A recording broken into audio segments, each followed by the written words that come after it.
Assalamualaikum warahmatullahi wabarakatuh. Pak Yai niki kula budah badhe nderek tangklet masalah doa tiang meninggal niku. Napa leres doa niku luwih cepet tiang laki-laki daripada perempuan. Terus nek cepet laki-laki niku perempuan jalan-jalan teng pundi? Nggih niku mawon nggih Mas. Matur nuwun. Assalamualaikum warahmatullahi wabarakatuh. Assalamualaikum warahmatullahi wabarakatuh. Apakah betul doa itu cepat sampai diterima Allah doanya laki-laki daripada doanya orang perempuan? Wis. Ud'uni jalu sira kabeh ni ing ingsun.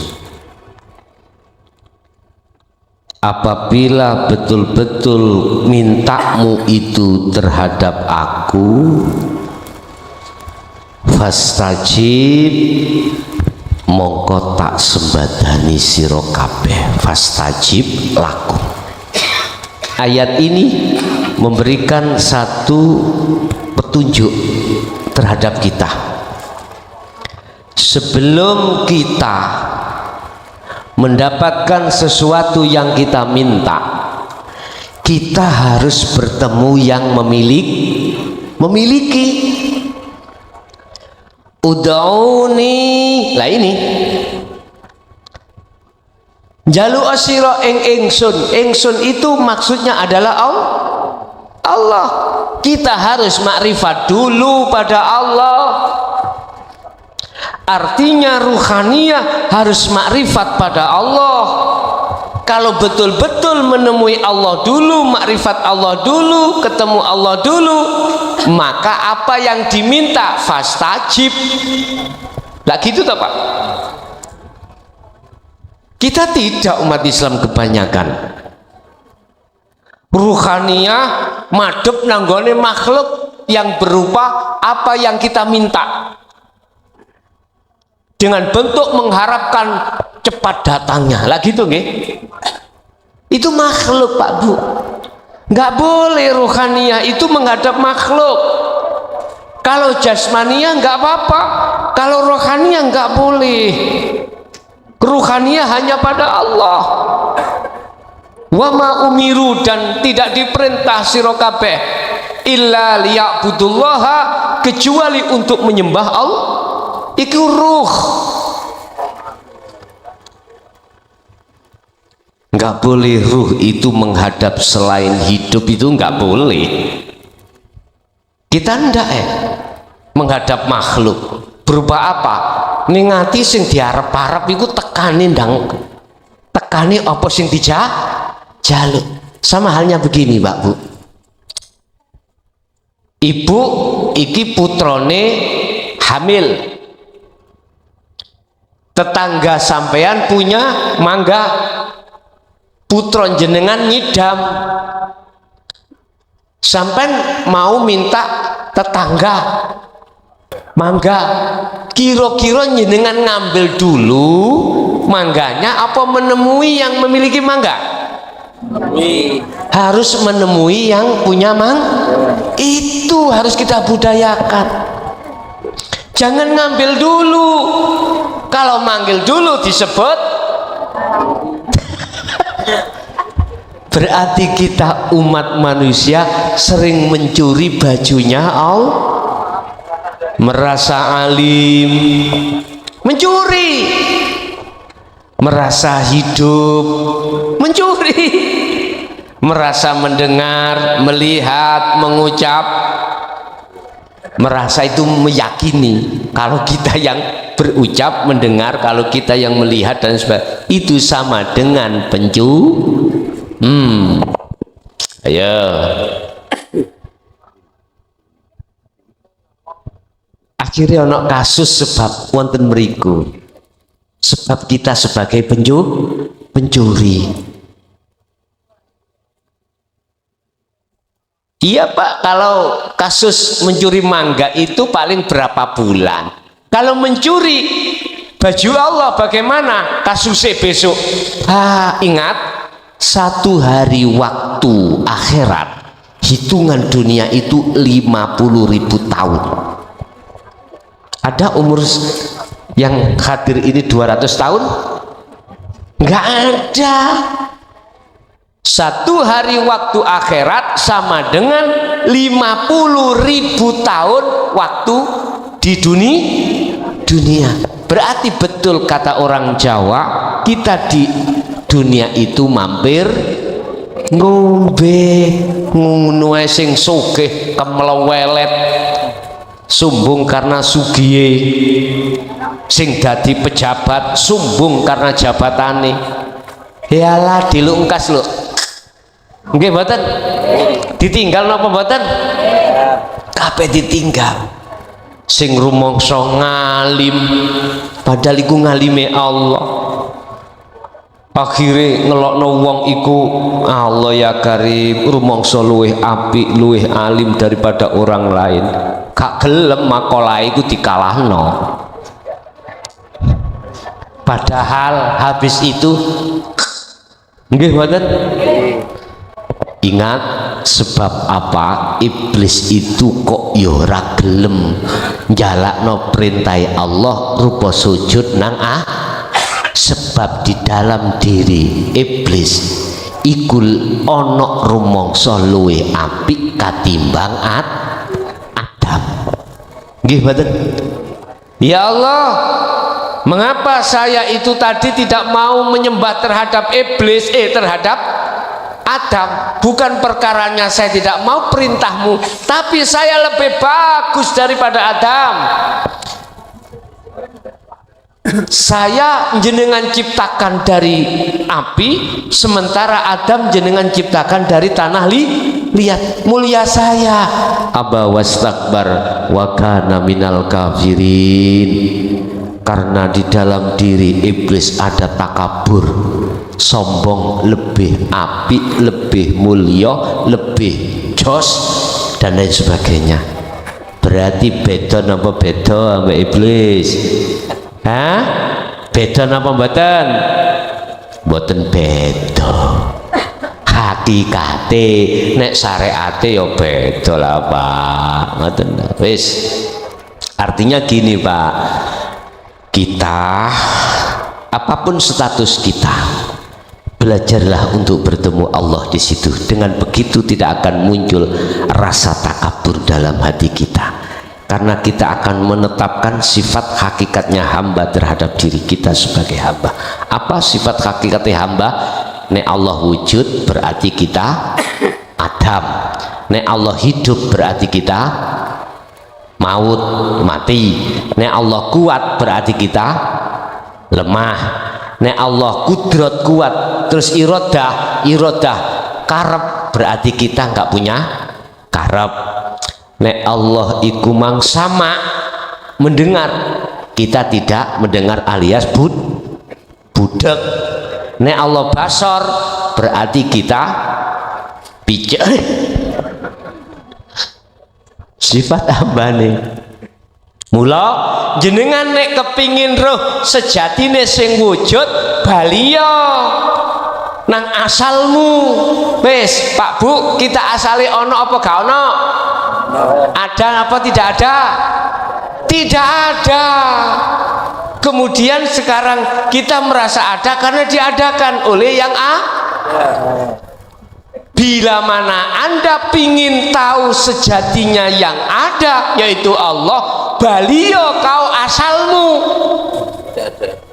Berarti kembali tidak Justru ketika saat jenengan sudah kembali asal Anda tidak ada, disitulah Anda akan nyata siapa sesungguhnya yang ada. Begitu. Ternyata hatimu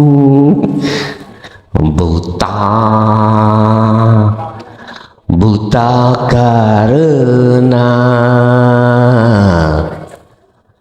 tabir kepalsuan. Nah kan ya, wis iku bagiane nyonya niki ya. Biduan iku. Nah, wis jadi napa pertanyaane lali aku, Pak? Mbak lali. Doa. Berarti doa yang mana yang diterima Allah? Doa yang ruhaniyahmu itu ketika doa makrifat datang Gusti, tidak laki tidak perempuan sama.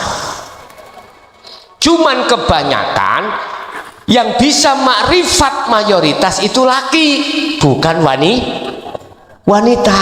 Ning Quran iku nek ngomong rasul kebanyakan dari kebanyakan dari laki. Apa seperti itu? Karena sel yang iki biologi Pak, sel yang ada terhadap seorang wanita itu lebih dominan daripada laki-laki. Sel untuk seneng nang urusan dunia iki lho, namanya nafsu non vaksin diri, itu didominasi oleh perempuan. Perempuan 9, laki-laki 1. Niki. Makanya mengapa yang banyak ngaji tentang hukum hakikat makrifat itu laki? Karena wanita berat sekali untuk meninggalkan kesenangan dunia. Akhirnya dalam fikih gak apa-apa wong wedok iku halal gawe mas-masan. Lah ngoten nggih? Gawe kain sutra. Tapi laki-laki halal apa haram? Haram teng mriku. Mengapa sing disebut kesenangan dunia ning Quran kok wanita bukan laki-laki? Wa zuyyina linnasi hubbus syahawah pertama minan nisa, kok gak rijal, kok minani nisa. Itu tadi wong wedok iku gairahno Pak Bu. Jangankan fisiknya, suaranya saja bisa untuk menggugah syahwat wong wedok. Mangkane sing becik kata Rasul, wong wedok iku ojo sampai metu-metu teko omah bila mana tidak ada fitnah. Kalau keluarnya tidak menjadikan fitnah, rapopo, silahkan. Contoh kita sholat jamaah, kok gak ono fitnah, lebih apik wong wedok budal jamaah nang masjid utawa musola. Tapi bila mana itu nanti ada fitnah, lebih baik orang perempuan sholat di rumah. Nggih. Nggih, ada lagi? Assalamualaikum warahmatullahi wabarakatuh. Niki langsung kemawon ya, Gus. Termasuk penyakit masyarakat ikang awam. Niki langsung kemawon. Ingkang kula tanglet-tanglet termasuk musik napa mboten niki tiyang supamine tandurku ki aja tak rabuk semene kintal ora bakal lemu niku. Terus ingkang Pak, aku gak cetok bahasa nih Mang. Ya napa? Bahasa Indonesia saged? Menanam padi, menanam padi. Seumpama padi ini kalau tidak saya rabuk sekian kintal tidak akan keluar hasilnya. Oh gitu, nggih. Dan yang kedua ya nggih sami mawon. Seumpama kepala ini sakit, kalau tidak saya obati gak sembuh. Nah niki termasuk musyrik napa mboten? Matur suwun. Assalamualaikum warahmatullahi wabarakatuh. Waalaikumsalam warahmatullahi wabarakatuh. Niku tinggal saya menjawab dari kacamata mana.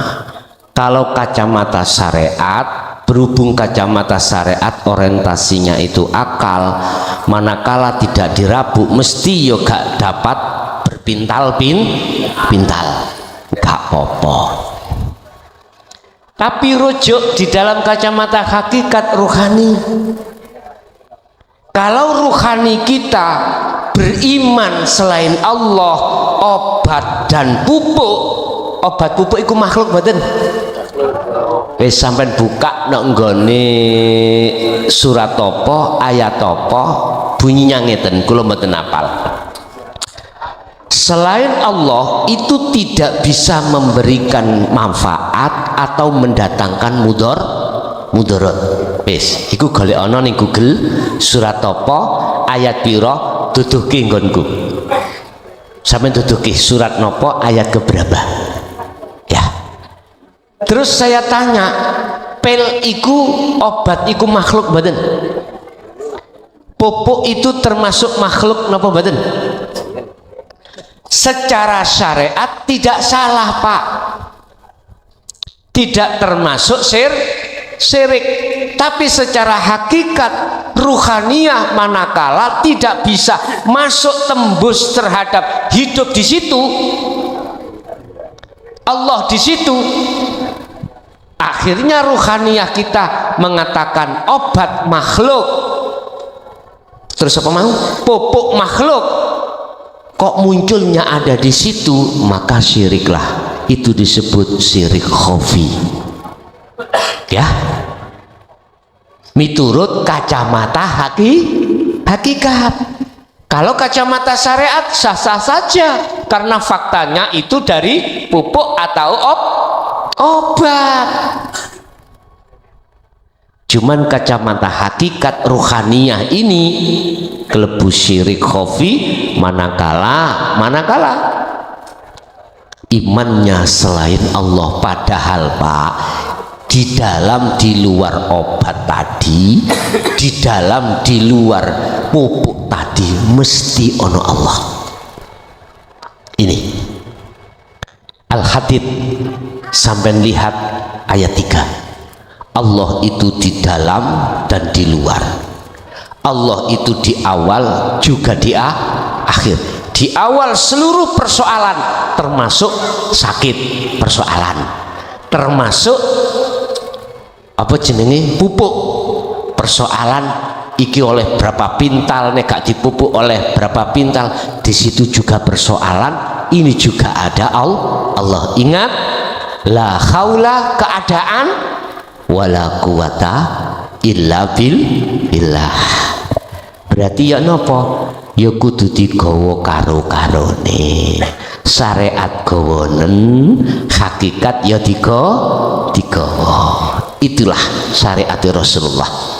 Syariat yang jadi hakikat menuju makrifat Allah. Artinya hukum syariat jasmani kita terapkan. Kalau pupuk pingin dapat penghasil, kalau tanduran tanaman mendapatkan hasil yang baik, ya harus dipupuk. Itu syariatnya. Sakit kepala kepingin waras, ya harus diobati. Tetap iku laksana no, tapi ruhaniyahmu tetap berimannya hanya pada Allah. Gak usah ngomong lantaran, Pak. Allah gak pernah gawe lantaran. Allah gak pernah gawe lantaran terhadap makhluknya. Kita mengatakan gawe lantaran itu sebab kita ndelok hukum syariat, sehingga lantaran kuwi Gusti Allah ini. Lah ngoten nggih? Wis. Iku hukum syariat. Nek ditarik hukum hakikat, Allah enggak pernah gawe perserikatan terhadap apapun dan siapapun. Allah sendiri yang menjalankannya. Begitu, Pak ya. Oke. Ada lagi? Monggo Ibu tadi. Assalamualaikum warahmatullahi wabarakatuh. Waalaikumsalam warahmatullahi wabarakatuh. Nyuwun sewu Gus, pertanyaan saya kadah. Kula badhe tanglet setelah kula baiat dateng Guson niku kula nembe dugi merasakan Gus. Jadi apa-apa niku kulo raoske ada sesuatu nggih niku, apa Allah di sini nonton, baik itu senang maupun itu sedih. Nah di tingkat sedih niku saya masih berusaha melatih, oh ternyata Allah di sini. Sepindah niku. Yang kedua, terus saya, yang menjadi pertanyaan di situ apa? Kenapa? Sampainya kalau turun garwane kula ngeten. Yo terusno Bu. Terusno. Engko lak tekan dhewe. Kok nek jatahe tekan, ya engko Gusti Allah sing nekakno. Ngoten. Nggih. Lah niku kedahe pripun kula?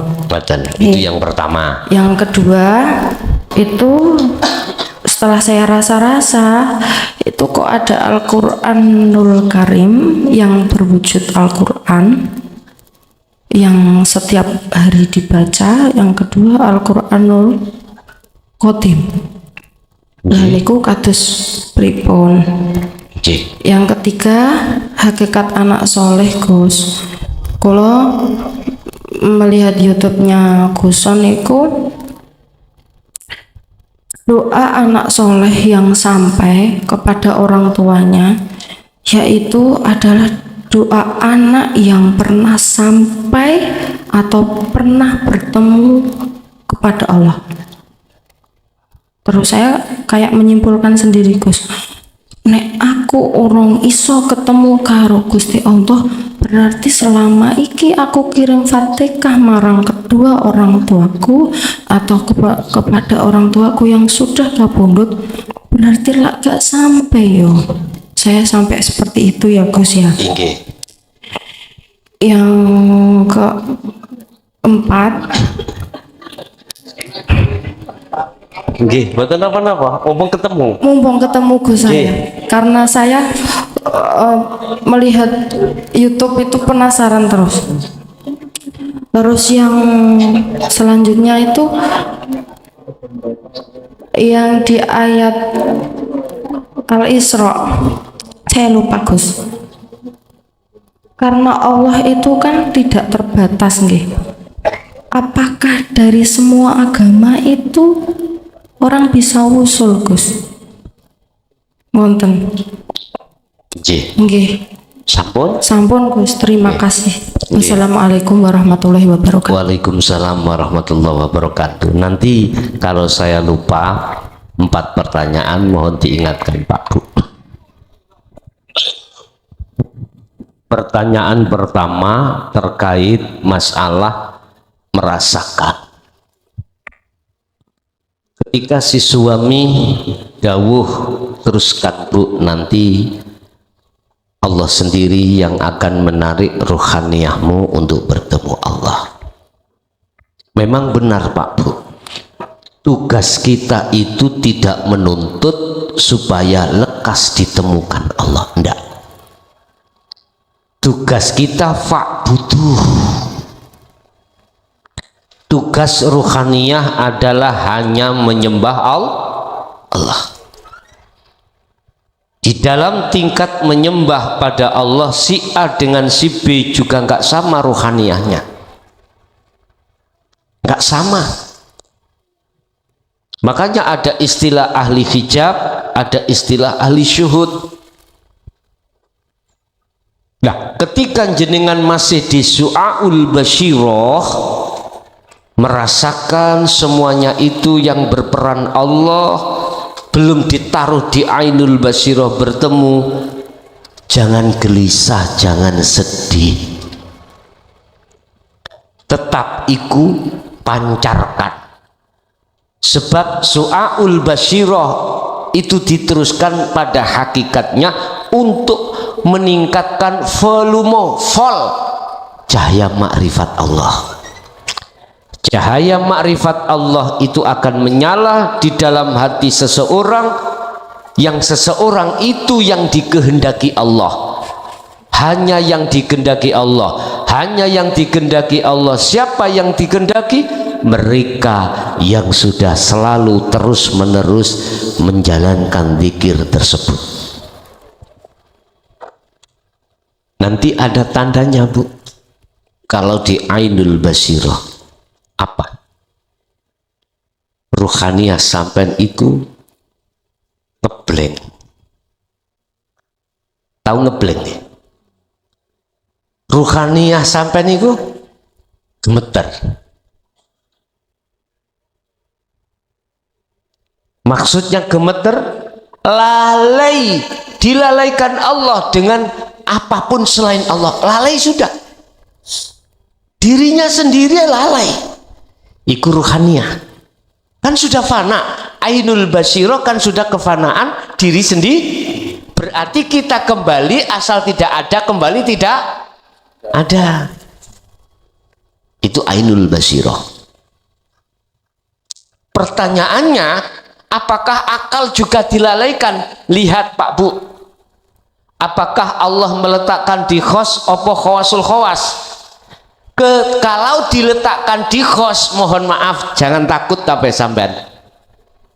Waktu jenengan ruhaniyah sudah ditarik ke ainul basirah, lali awai, aku mang sarungan opo enggak dilepas, melaku udah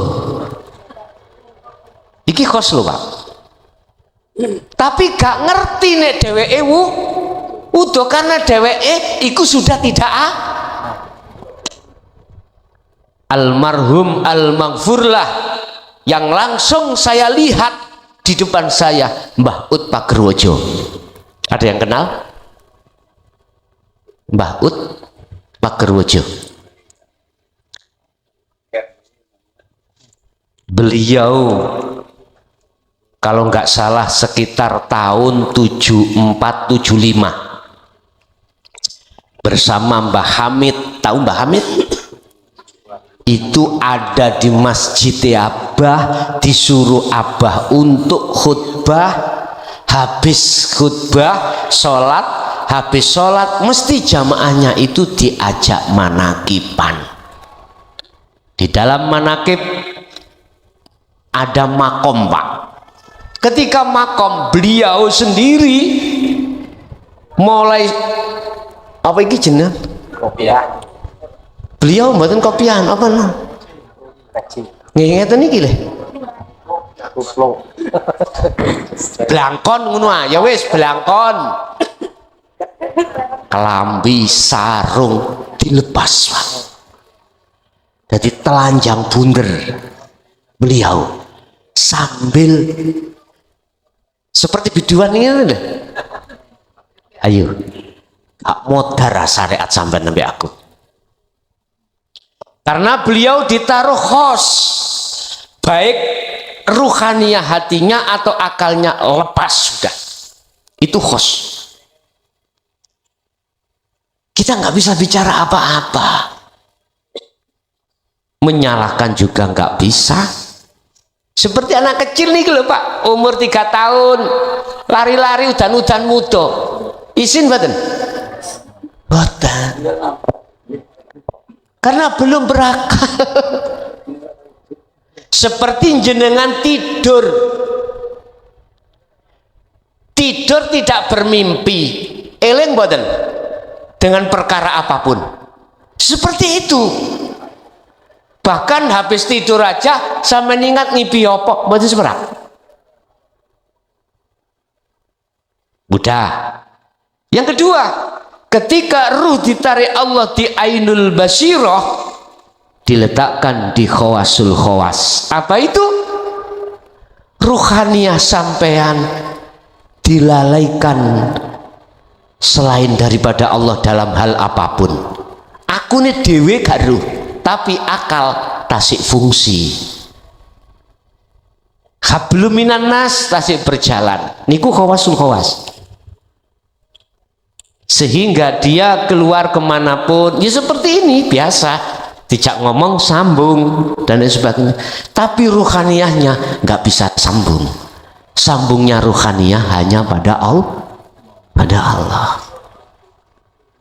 Facebook berarti kesimpulannya dari pertanyaan terus pundi kula niki, teruskan zikir itu, tali Allah itu pegang semampu panjenengan. Wis 1, 2, apa mang? Anak soleh. Napa? Berarti intinya takok Al-Qur'anul Qadim. Lah ngeten nggih. Bapak Ibu, anane anak sebabe anane wong tuwa. Iki syariat lho nggih. Syariat. Adanya anak iku karena adanya orang tua. Iki kalau tak ngomong syariat dhisik. Kalau bapak mbok tidak ada, munculkah anak? Tidak. Masuk akal nggih? Iki syariat. berarti anak itu adalah manifest dari kedua orang tua. Yes.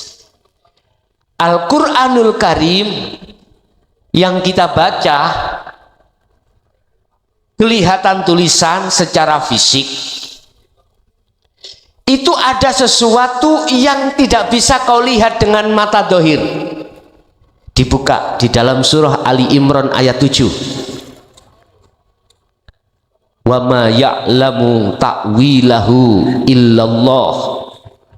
Di dalam Al-Quran itu ada ayat yang bersifatkan muhakkamah, juga ada yang bersifatkan tafsir mutasabbihah. Yang muhakkamah yang apa? Yang jelas-jelas secara syariah. Contoh niki, ya ayyuhalladzina amanu, he wong sing iman, kutiba den wajibake alaikum ing atase sira kabeh apa asyamu puasa. Berarti syariate fisik iki di dalam sasi Ramadan wajib puasa. Jelas nggih? Jelas. Di situ ada makna mutasabbihah. Kutiba alaikumusiyam kama kutiba alal ladina min qablikum la'allakum tattaqun. Diwajibkan berpuasa bagimu seperti orang-orang sebelum kau. Siapa orang sebelum kau itu? Udah, mbuh bapak, mbuh embah, mbuh umat. Nek ngomong umat, sebelum umati Kanjeng Nabi Muhammad iku umati sapa? Sama. Endi yang dimaksud mutasabihatnya puasa? Ruhaniyah. Ya.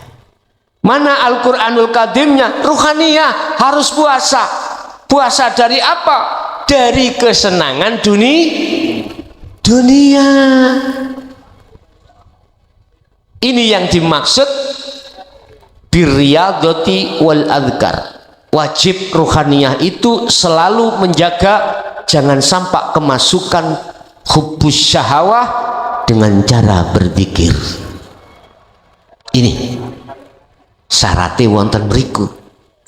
Cuman kebanyakan kita itu hanya melakukan puasa secara syariat. Apa yang terjadi kata Rasul?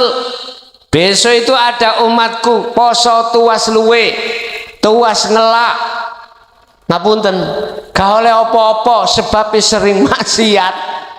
Itu yang dimaksud maksiati ruhaniyah kita pada Allah. Yukhadi'unallaha walladzina amanu wa ma yahda'una illa anfusahum wa ma yash'urun. Kita Pak, ketika beriman terhadap selain Allah, itu sebetulnya maksiati hati. Gak terasa kita. Subhanallah. Itu Al-Quranul Qadimnya Pak Bu. Mana tertulis? Di mana Al-Quranul Qadim itu hanya di dalam hatinya hamba yang sudah sampai pada Allah. Akhirnya bisa menerjemahkan maksud daripada ayat ini tadi. Secara syariat jasad ini kongkon poso. Secara ruhani, secara hakikat ruhaniyah ini harus puasa juga. Puasane wong khos ambek puasane wong am iku gak podo. Puasane wong am umum kita mencegah makanan dan minuman pada waktu yang ditentukan. Tapi puasane wong khos, puasane wong sing sudah makrifat Allah, tidak hanya itu. Apa ruhaniyah? Menjaga jangan sampai nafsu itu memperbudak kita lagi. Otomatis kata Rasul, buatlah terus pagi, sore, malam untuk berzikir. Wes. Jadi Al-Quranul Qadim itu memancarkan sinarnya berupa Al-Quranul Karim. Tapi mana dibahas? Enggak. Gak pernah dibahas. Gak pernah.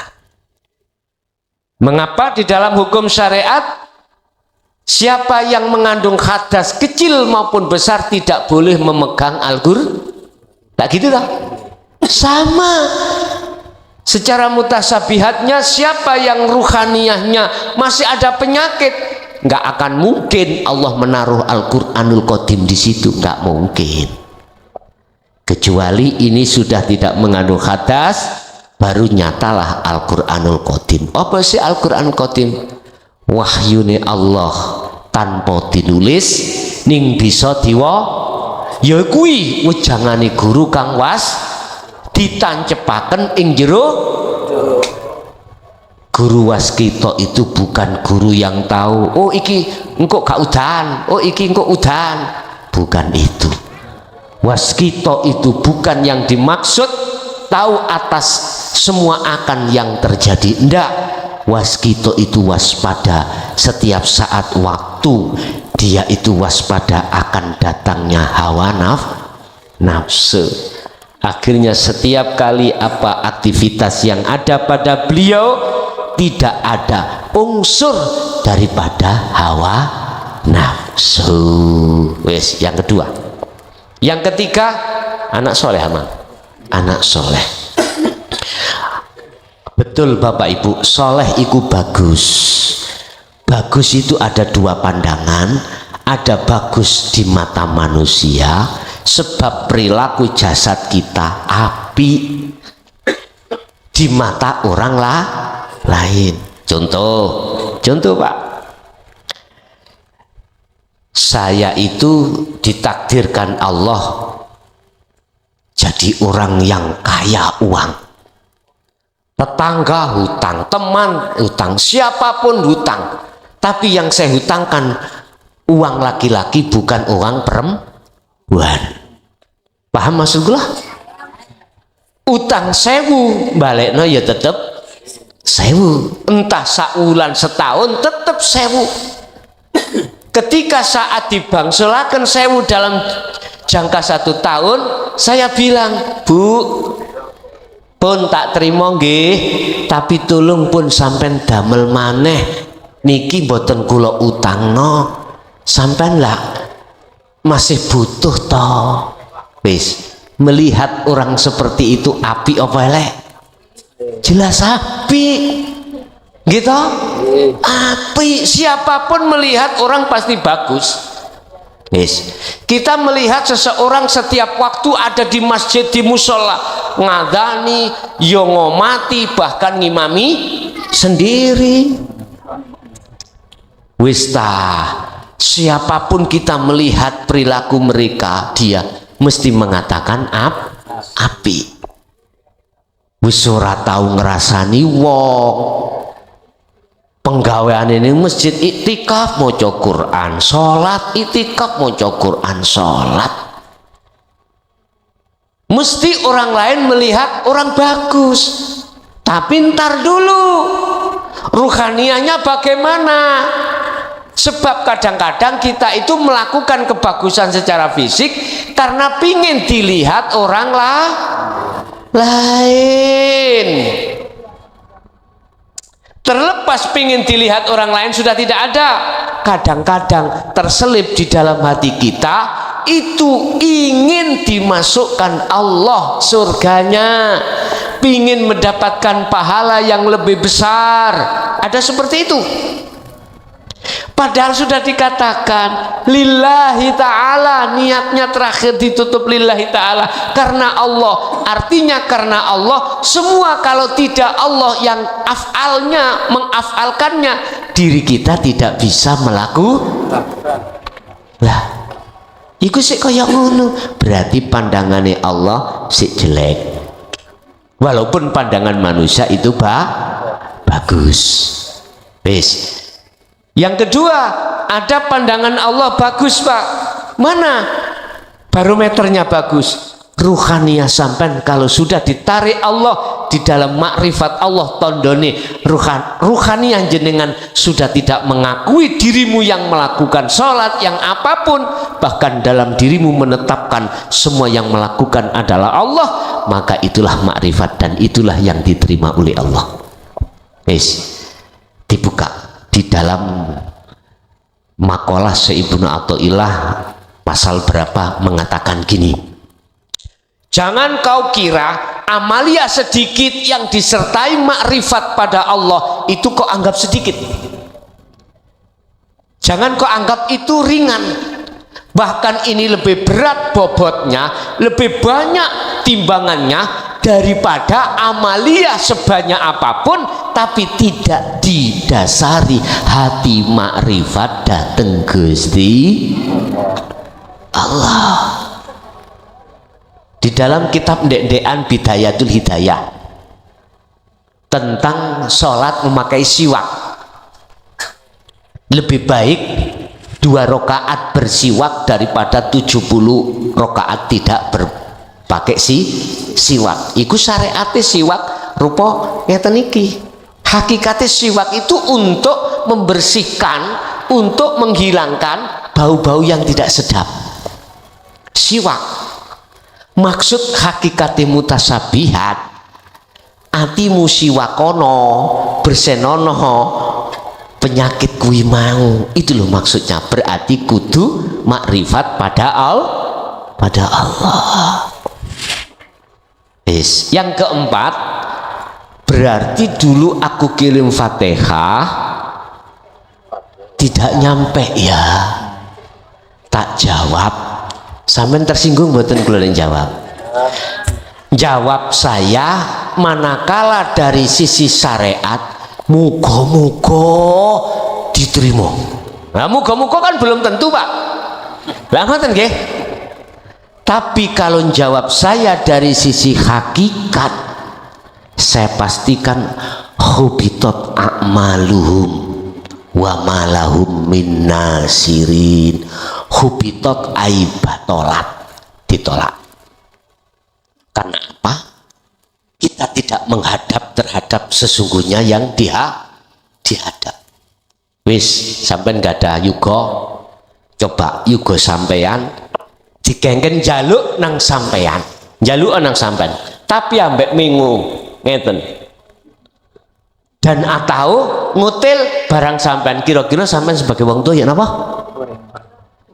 Ya Allah, kita yang sudah pernah punya anak kayak diremet-remet dodo niki. Lah ngoten nggih. Subhanallah, tidak jauh daripada itu Allah juga begitu, Pak. Estu. Fa aina ma tuwallu, mestinya kau mengarahkan wajahmu terhadap wajah Allah. Mestinya begitu. Berarti makrifat maksudnya. Wis nek pun semerap jawabane, untuk ke depan lakukanlah kirim donga iku dengan disertai hati makrifat pada Allah. Mengapa kita tahlilan itu ngundang kok tonggo-tonggo akeh, kok gak kiwa tengen loro ae telu, biar nggak banyak-banyak berkat yang diberi. Iku sebetulnya Pak Bu, barangkali yang sana ada waline Allah. Ngapunten deh, waline Allah tidak harus punya pondok, punya pengikut, selalu ngalor ngidul penggaweannya berceramah. Enggak, bisa jadi dia menjadi pedagang, menjadi petani, menjadi guru, menjadi apapun. Allah bisa meletakkan kekasihnya seperti itu. Makanya kita undang yang banyak itu, barangkali ada salah satu waline Gusti di situ loh, Pak. Paham ya? Nggih. Sampun Abu niku wau. Pun telas ya. Niki wonten, monggo.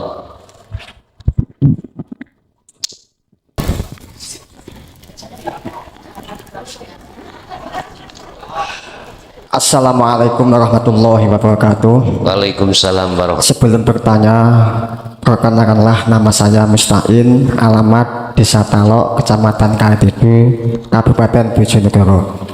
Sebelumnya saya mohon maaf Gus, saya ikut ngaji baru kali ini. Sebelumnya ya ikut ngaji cuma lewat live YouTube. Saya mau bertanya Gus tentang sholat lima waktu. Sholat lima waktu zuhur itu rakaatnya 4 rakaat, asar 4 rakaat, sampai seterusnya subuh 2 rakaat. Apakah ada di dalam tubuh kita? Itu pertanyaan pertama.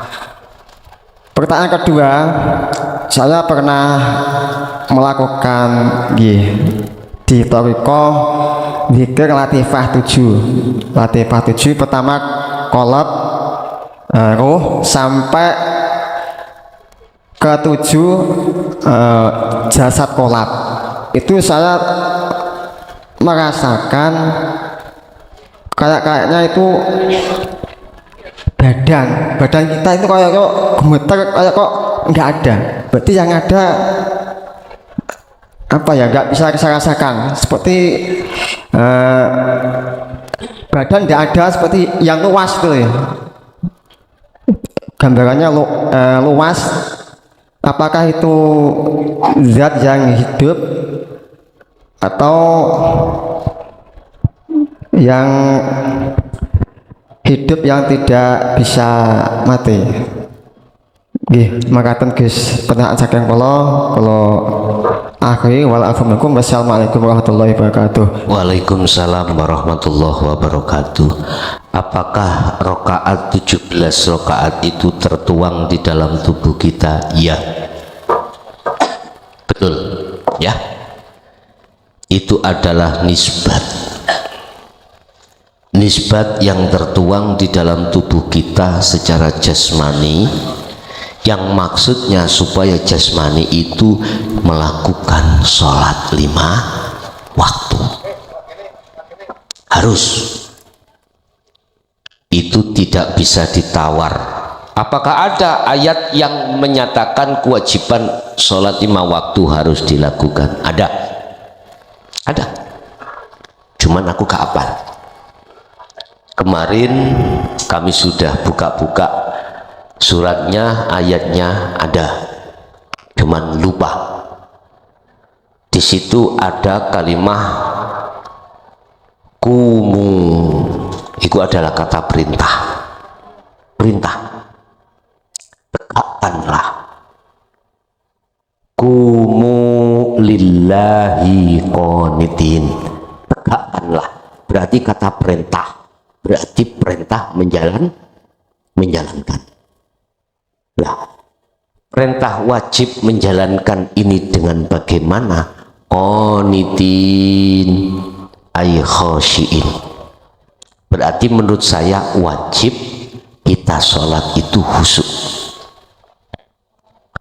Lah, rakaat 17 tertuang di dalam jasad kita itu terdiri dari apa saja? Mohon maaf ya, kita punya mata berapa?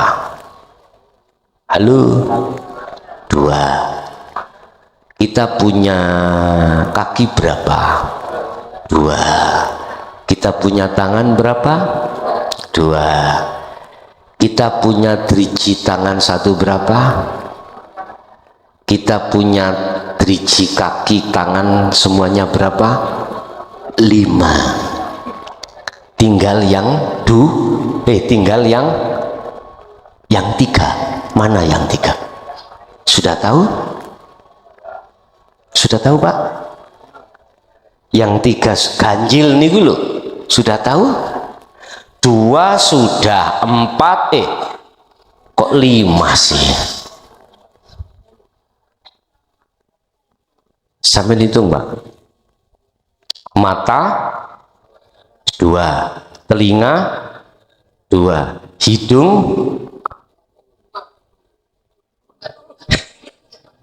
mulut berarti berapa? 7 toh? 7. Oke.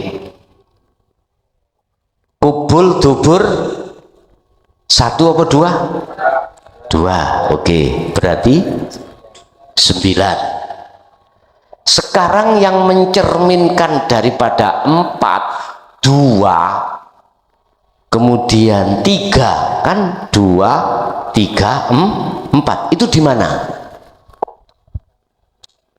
Kalau bicara bolongan, itu jumlahnya 9.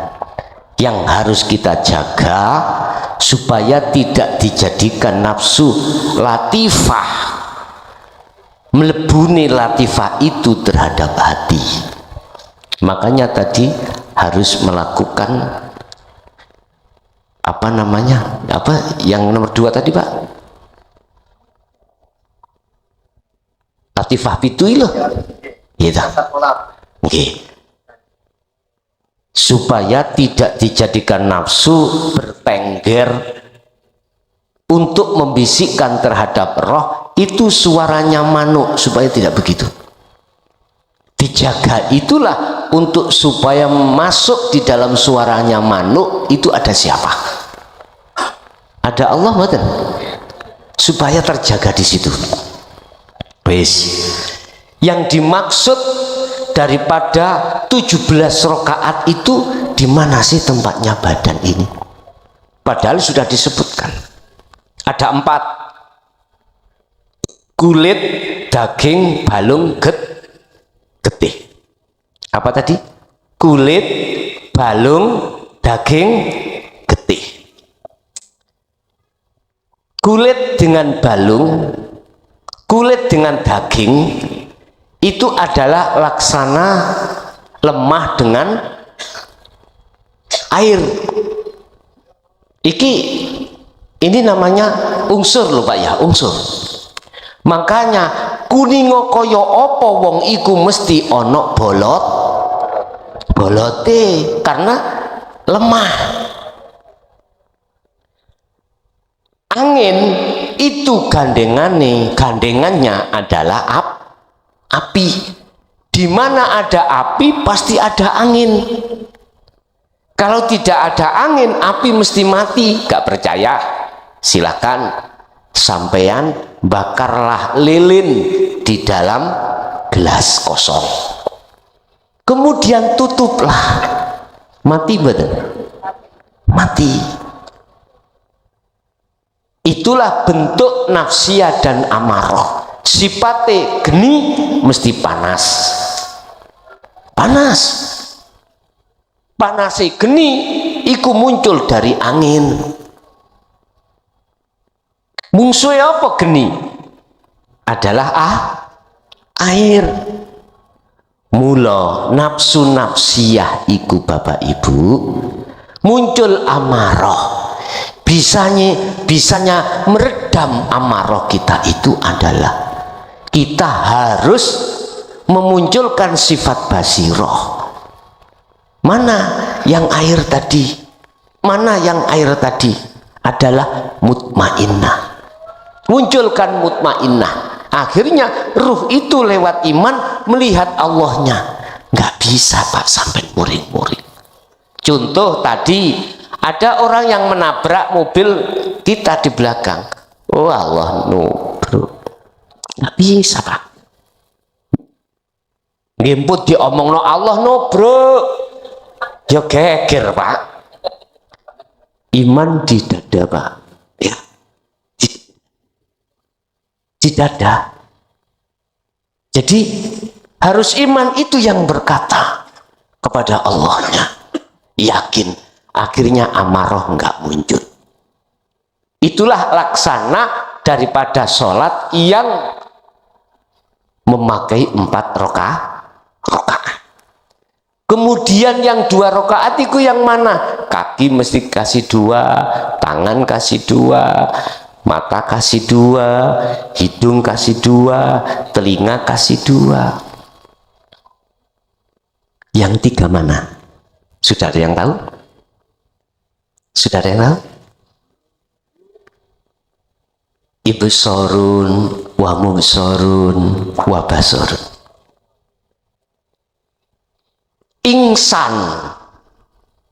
Ingsan tadi saya katakan ada 2. jasmani dan rohani. Mana yang disebut mubesor, itu adalah ruhaniyah jenengan. Mana yang disebut basor, wa mubesarun wa basarun, ibsarun wa mubesarun. Ibsarun adalah yang menghadap, wa mubesarun yang dihadap, basarun mata untuk menghadap. Jadi 3 rangkaian, 3 hal. Yang menghadap adalah ruhaniyah, yang dihadap adalah hidup zat, terus mata untuk menghadap. Ketika saat semuanya itu dikatakan kembali kepada al-haq, mana kalimat-kalimat itu? Nggak ada. Jadi yang dimaksud 3 adalah antara yang menyembah, yang disembah, dan mata untuk melihat. Yang melihat, yang dilihat, dan mata untuk melihat. Dikatakan ahad manakala ketiganya ini sudah tidak ada. Tidak ada sebutan. Itulah sebetulnya yang dimaksud sakjeroning sakjeroning cahaya iku ana jenenge urip, yaitu sing disebut listrik. Sak lebete swara sing dirungokno kuping iku ana urip, yaiku sejatine Allah. Paham nggih? Wis. Bapak Ibu, yang kedua latifah man. Ya. Kita sebagai manusia atau insan yang patuh, yang mengikuti Kanjeng Nabi, ojo sampean hanya taat syariat itu. Ya kudu taat, harus taat ning hakikati Rasulullah. Sebab dengan taat di dalam hukum hakikat inilah yang akan menjadikan ruhaniyah kita itu diletakkan Allah, dijaga Allah di dalam latifah semuanya. Apa sih latifah itu? Sesuatu yang halus. Munculnya dari mana? Dari sifat sama boleh mendengar, sifat kalam boleh. Sing jelas semua titiknya itu pada aku. Aku siapa? Aku Allah. Lah, aku hamba tadi kemana? Fana, Pak. Fana. Tetapi kita melakukan dzikir lewat beberapa latifah di dalam sifat wajibnya Allah ini tidak cukup 1-2 kali saja, harus terus menerus. Ini kalau ku masukkan di dalam latifah kolbun, ngelumpuk dadi siji, kumpule wonten nggone dzikir sirul asrar niku. Kumpulnya ada di situ, muaranya ada di situ. Jadi ngeten, Mbak, ono istilah banyu peceren, ada istilah banyu comber, ada istilah banyu opo ae. Ngumpulnya di lautan. Kalau sudah ngumpul di lautan bisa kembali, walaupun asale pandangan manusia itu jelek, tetep ning kono dadi apa maun tohirun mutahhir, ai maul mutlak, diwastani banyu sing mutlak atau tohirun mutahhir, suci dan mensucikan. Itu air laut. Bahasa syariat, karena lebih dari 2 kola. Tidak disebut air mustakmal, tidak disebut air mutanajis, nggak bisa. Karena sudah lebih daripada 2 kola, bahkan wis gak nek dihitung banyu laut. Pak, sinten Pak sing nguyahi banyu ning laut kok asin, Pak? Terus sing makani iwak sakmono kowe iku sapa ya? Akal nggak bisa mikir, Pak. Nggak bisa. Mangkane tulung sekali lagi, menungso gak usah ngedukno akal sih. Iman kudu dipakai supaya untuk ndandani ruhaniyah kita itu di mata Allah tentang iman biar tidak jadi iman yang menyekutukan dateng Gusti. Ya bunaya la tusrik billahi syai' inna syirka la zulmun azim. Hei anak putuku, Nabi Ibrahim utawa Lukman, ojo pisan-pisan kuwi nyengkutokne Gusti Allah dengan sesuatu, sebab perilaku yang seperti itu la zulmun azim, mbah buyute dosa. Otomatis dikenahno latifah iku supaya ruhaniah jenengan itu bisa bertemu terhadap Allah.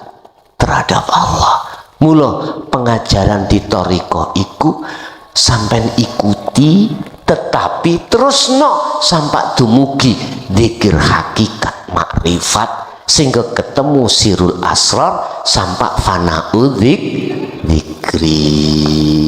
Oke, ada lagi Pak?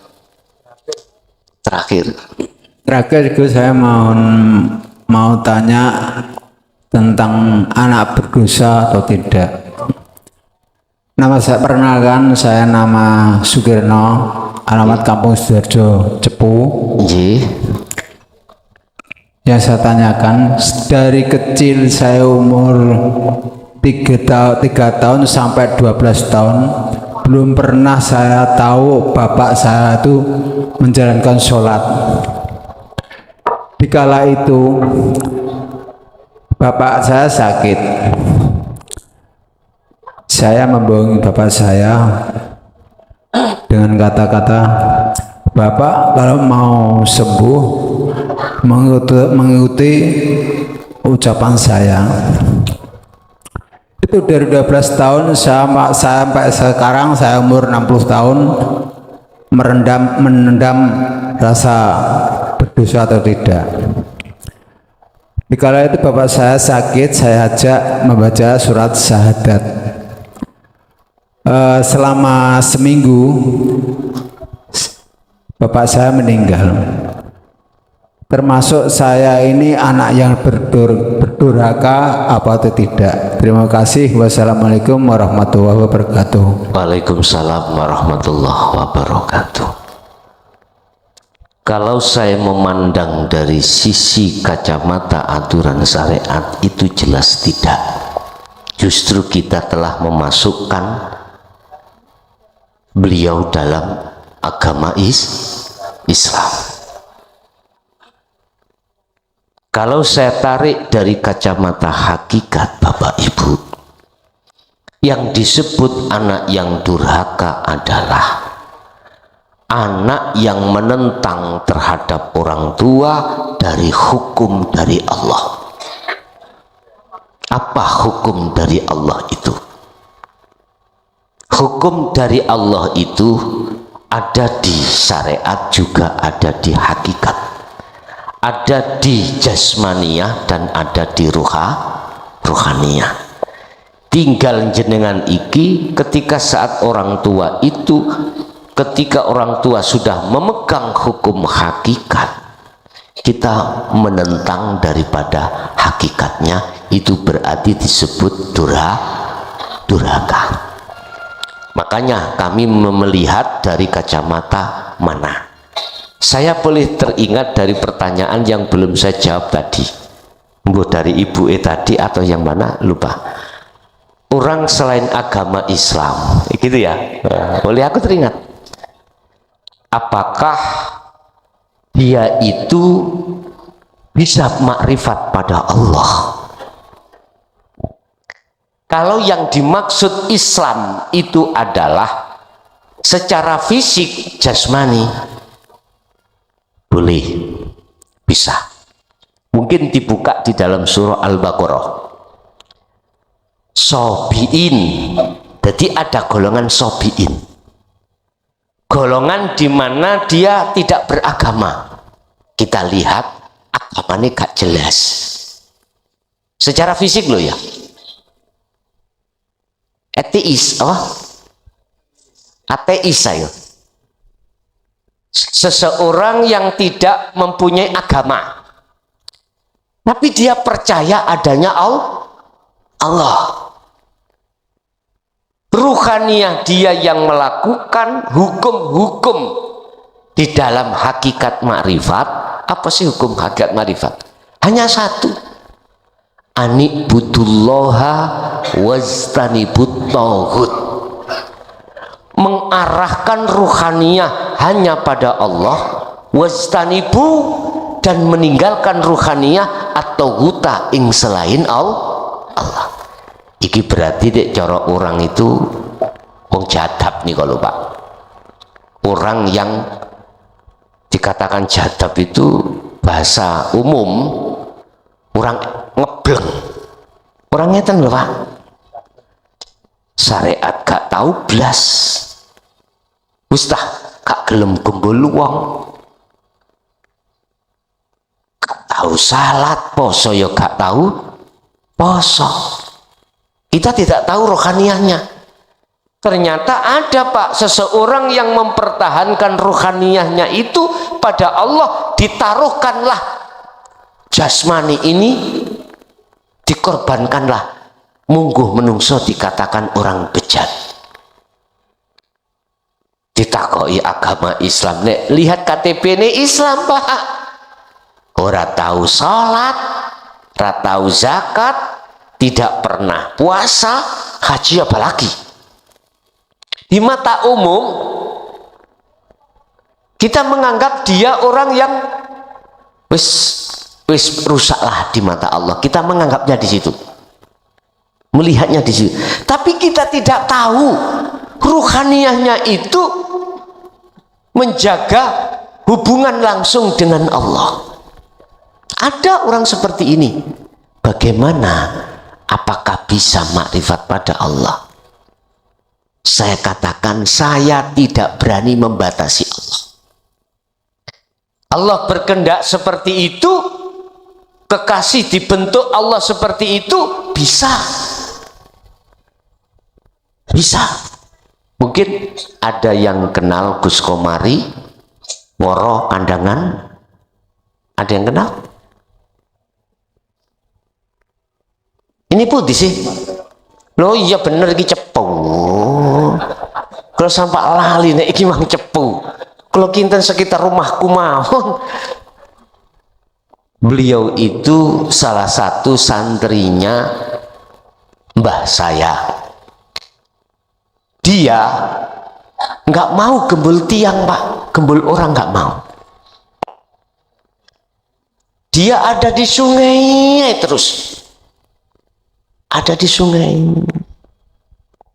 rambutnya sampak gondrong. Wah Jumatan yo gak tahu ketok Jumatan. Wah sholat yo gak tahu ketok sholat. Di sungai. Jadi turut sana di Kediri mana? Kali Konto Kandangan itu. Ada di situ. Kadang ada di sana, di sini. Lah. Kita tidak tahu ruhaniyahnya dia itu bagaimana, nggak tahu. Tapi Allah mampu meletakkan kekasihnya itu model koyok ngono iku ada, mampu. Jadi jawab saya Bu, bisa kalau Allah memang menghendaki hambanya menjadi kekasihnya. Innallaha, ingat, la yanduru ila suwarikum wa amwalikum walakinallaha yanduru fi qulubikum. Allah tidak melihat status dohir api elek pandangan manusia ndak, tapi Allah melihat bagaimana ruhaniyah kita. Ani'budullaha wajtanibut tauhid, apakah dibalik? Anit tauhid wajtanibullaha, apakah dibalik seperti itu? Kalau boleh saya katakan, kebanyakan seseorang itu jasmani taat tapi rohani iku ingkar. Kebanyakan. Makanya mengapa ada thariqah, ada hakikat, supaya kita itu terus berjalan menaiki tangga makrifat itu di situ. Itu Pak Bu.